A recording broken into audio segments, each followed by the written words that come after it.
la liberté.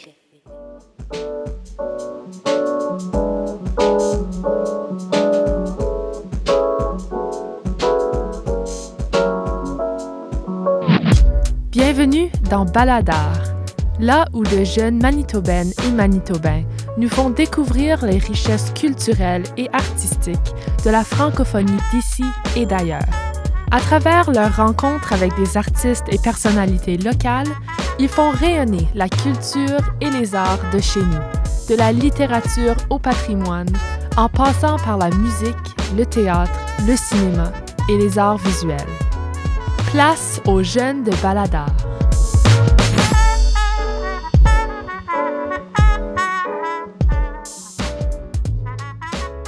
Bonjour, moi je suis Alexandre Normando, artiste et animateur, et je vous invite à découvrir comment l'art devient bien plus qu'une passion. C'est aussi une force qui exprime nos identités et qui unit nos communautés. Dans cette série de 3 épisodes, nous partons à la rencontre de 3 artistes qui font partie de la communauté artistique franco-manitobaine. Ensemble, nous allons explorer d'où vient leur passion de créer, comment ils expriment leurs identités à travers l'art et quel impact ils veulent avoir sur leur communauté. 3 artistes, 3 approches différentes, mais une même mission: créer de façon authentique, honorer leurs racines et partager leurs expériences du monde.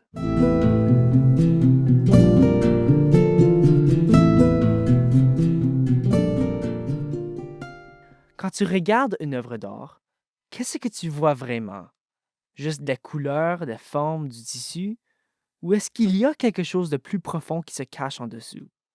Dans ce 2e épisode de notre série, Éric, Andréane et Liliane nous expliquent comment leurs créations sont devenues bien plus que des simples objets, comment l'art est devenu leur façon de se rencontrer. Parce qu'au final, chaque pinceau sur la toile, chaque point de couture, chaque choix créatif, ça révèle quelque chose sur celui qui l'a fait. Parfois c'est volontaire, parfois ça sort tout seul. Mais dans tous les cas, l'art devient un miroir. Pas juste de ce qu'on veut montrer, mais de qui on est vraiment. Je commence par demander comment l'art devient une façon d'exprimer leurs identités. D'abord, Éric Plamondon, artiste multidisciplinaire entre théâtre, écriture et réalisation, tout en portant fièrement la voix des communautés métisses, francophones et 2 SLGBTQIA+. Andréane Dandonneau, designer métisse, qui marie son héritage culturel à la mode contemporaine à travers sa marque winnipégoise, Anne Muller. Et Liliane Régnier, accompagnatrice de femmes et artiste intuitive qui transforme plus de 20 ans d'expérience en création artistique. Voici ce qu'ils me disent. Bonne question, puis j'en ris à cause, tu sais, un de mes autres grands coups en art visuel, c'est la série Métis dénudés, où j'ai demandé à plusieurs membres de la communauté métisse contemporaine de justement se dénuder pour que je les capte, que je transforme un peu leur image, mais aussi le médium par lequel l'image est transmise. Je me suis longtemps dit: «Est-ce que je me mets dans ce groupe-là ou non?» Du sens que si je demande à je vais juste utiliser des prénoms, à Geneviève, à Miguel, à Ariane, à Sacha, est-ce que moi je me mets ou est-ce que je suis juste l'artiste qui capte? Puis pour moi, c'était devenu important que une des raisons pourquoi ces gens-là me faisaient confiance, c'est que moi aussi je suis métisse et donc il y avait une confiance que je demande à quelqu'un d'autre, je suis prêt à faire moi-même. Oui, c'est vrai, comme, tu sais, tout le côté puis ça, c'est aussi venu depuis que je suis petite, tu sais, mes parents, ils ont vraiment ancré les valeurs de qui on est, puis d'où est-ce qu'on vient, puis notre héritage. Andréane Dandonneau. Je pense que c'était juste quelque chose de très important quand j'ai commencé mon entreprise, toujours me rappeler de qui je suis, qui je veux être, puis quelle sorte d'impact que je veux, tu sais, amener comme, compagnie. Puis ils ont toujours continué à me challenger de dire: «OK, mais tu fais ça, mais c'est quoi l'histoire? Pourquoi est-ce que tu fais ça?» Puis Puis je pense que ça, c'est toujours des bonnes questions à se poser. Puis ça te fait grandir comme artiste aussi. Parce que là, quand tu penses à un design, il y a toujours une raison pour tout.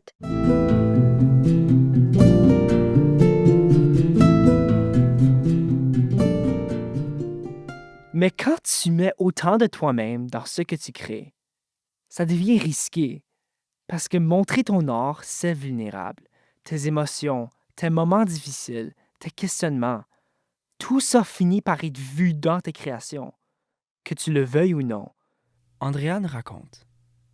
C'est aussi une place très vulnérable parce que tu vas souvent à chaque collection que je fais, chaque année, comme ma femme puis ma famille vont toujours savoir quand je suis à un temps un petit peu plus déprimée parce que à la fin de ma collection, quand on le lance, ben c'est très difficile parce que j'ai travaillé très fort pour créer ces items et puis j'espère que les gens vont l'acheter, puis j'espère qu'ils vont les aimer, mais c'est vulnérable. Tu sais, j'ai mis beaucoup de qui je suis dans la création.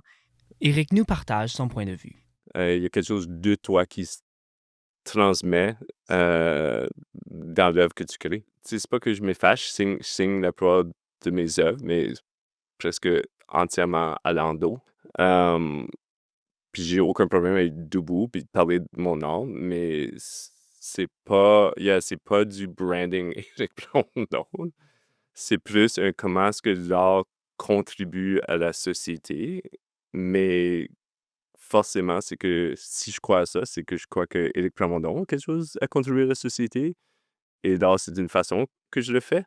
Hem, donc c'est pas pour m'effacer, mais c'est pas ma personne qui est au centre de ce que je fais, c'est ma personne qui crée. Et enfin, la réponse de Liliane.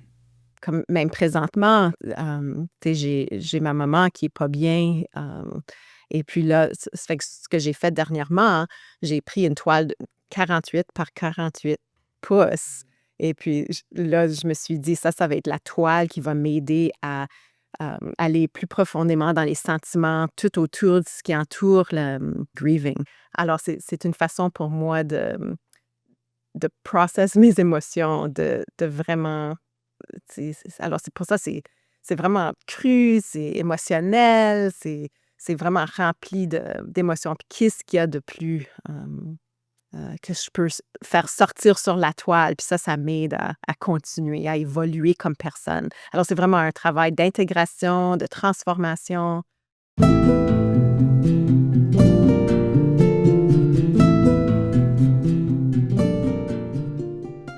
Cette vulnérabilité prend une dimension encore plus profonde quand l'art devient un acte politique. Parce que quand tu exposes non seulement tes émotions, mais aussi ton identité culturelle, les enjeux deviennent beaucoup plus grands. Pour nos artistes métis, créer, c'est souvent résister. C'est choisir de rendre visible ce qui a été effacé. Et ça demande un courage particulier. Éric nous raconte comment il a transformé un monument colonial en œuvre d'art, questionnant directement les récits officiels de l'histoire. Et Andréane révèle les obstacles qu'elle a dû surmonter pour faire accepter son art inspiré de son héritage. Tu sais, je pense à Rédaction ou Redaction, qui était une œuvre éphémère que j'ai faite au centre-ville de Winnipeg, Éric Plamondon. où ce que j'ai, réapproprié un monument de guerre dédié à une milice qui s'est portée bénévole pour, abattre, mes ancêtres, abattre, entre guillemets, «la rébellion métisse» et je sais pas si j'aurais commencé avec ça, du sens que ça prend, des projets comme Saint-Boniface pour bâtir une certaine confiance, pour bâtir un certain portfolio, pour que tu puisses oser cogner ailleurs puis dire: «Hey, il y a quelque chose que je veux faire», puis que les gens te fassent confiance et te disent: «Oui, tu peux aller». Et a dit ça, ça c'est un bon exemple où ce qu'ils m'ont dit: «Oui». Le public a commencé à rouspéter, ils m'ont enlevé le «oui» et j'ai dû, définitivement travailler fort pour réinstaurer, cette confiance. Hem, cette année, il y a une artiste qui spécialise à capter des quartiers en dessin Et elle a capté, maintenant le monument est retourné au monument original. Puis elle a décidé de capter le monument sous l'effet rédaction. Puisque elle a dit justement, des fois, il y a des monuments historiques où il y a des icônes dans la communauté qu'elle trouve malaisantes. Puis ça en était un exemple. Et elle a dit, je sais jamais quoi faire avec. J'ai décidé de le prendre sous l'effet de l'artiste Éric Brandon. Puis je suis comme, oh my God, elle vient de prendre une œuvre éphémère puis de un peu le rendre plus permanent en travers de ses œuvres. Puis je suis comme, ça c'est cool. Quand j'avais commencé mon entreprise en 2005, Andréane Dandonneau. je voulais, vraiment honorer mon héritage, puis je le faisais, mais c'était très difficile de vendre des produits avec des motifs autochtones parce que c'était juste pas aussi accepté. Les gens n'étaient pas excités de ça. Alors, pour moi, c'est tough. C'est comme rejet, où est-ce que you rejected toutes ces affaires-là. Mais à fur et à mesure, mais moi, j'étais résiliente, puis j'étais comme non, je vais continuer parce que c'est vraiment qui je suis. Je ne vais pas, abaisser les choses de qui je suis, parce que mes parents ont dit non, c'est qui tu es, puis tu vas juste continuer, ça va devenir mieux ou quelque chose. Puis je continuais. Mais aujourd'hui, je peux voir que de plus en plus, la culture autochtone, il y a un peu plus de réconciliation. Alors ça, je trouve que ça a aidé pour nous autres d'avoir des items avec les motifs métis où ce que les gens, ils sont fiers des métis maintenant.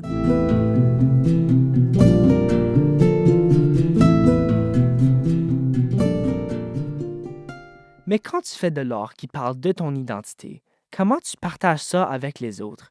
Comment transmets-tu ton message sans le forcer sur ton audience? Nos artistes ont chacun leur façon de faire. Éric veut que les gens se posent des questions quand ils voient ses œuvres. Liliane préfère laisser les gens découvrir le sens par eux-mêmes. Et Andréane dépend de l'histoire pour créer des liens. Éric raconte. Tant que ça provoquait quelque chose chez l'autre et que ce quelque chose, c'est ce vouloir connaître ce qui est devant eux, vouloir comprendre ce qui est devant eux, vouloir nourrir soit une empathie ou une sympathie. Je suis comme ça c'est la puissance de l'art. Donc, de cet abandon, que ça n'a pas besoin d'être connais-moi, Éric, prends mon don dans toutes mes facettes, puis plutôt, non, soyez empathiques ou sympathiques envers moi, ou l'autre sujet que j'essaie de donner une place de valeur, c'est ce qui est plus intéressant pour moi. Oui, je pense que j'aime que les gens ressentent ce qu'ils veulent, Liliane Régnier. qu'ils découvrent le message en explorant, en regardant mes toiles.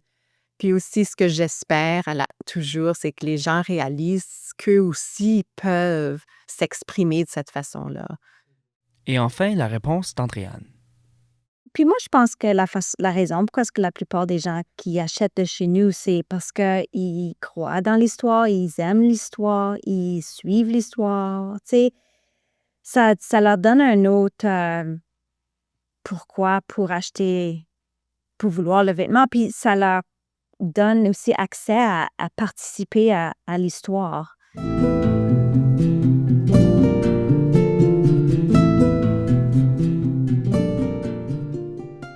Parfois, ce qu'on voit dans une œuvre d'art, c'est juste la surface. En dessous, il y a encore des couches cachées, des secrets que l'artiste a mis là, mais que personne ne peut voir. Liliane nous raconte comment elle cache des photos de ses ancêtres sous sa peinture. Les gens ne le savent pas, mais ils sentent quand même quelque chose de spécial. C'est comme si l'émotion passait à travers les couches de peinture. Il y a une toile que j'ai mis des photos, j'avais imprimé des photos de femmes vraiment importantes pour moi, de mes ancêtres. Et puis j'ai actuellement leurs photos qui sont en dessous de la peinture. Et puis pour moi, cette peinture-là est vraiment spéciale. Puis les gens ne vont pas savoir nécessairement que c'est là. Mais parfois, ils vont parler ils ressentent une profondeur dans cette peinture. Ben, c'est peut-être pour ça, parce qu'il y a comme plusieurs couches. Et puis, qui fait que ça apporte quelque chose de pas mal spécial.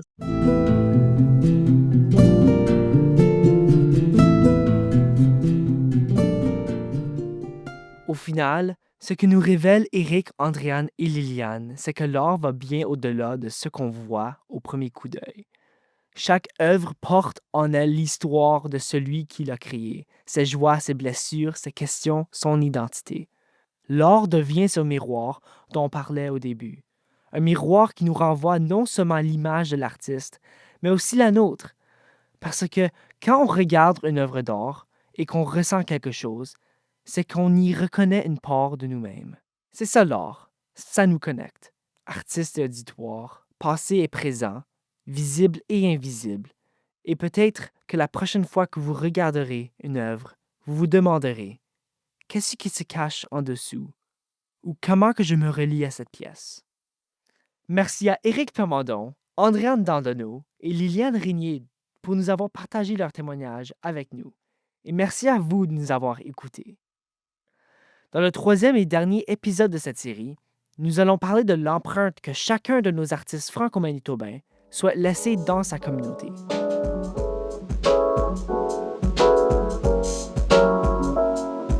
Vous venez d'écouter un épisode de Baladar, une série audio produite par La Liberté, rendue possible grâce au soutien financier de Patrimoine canadien.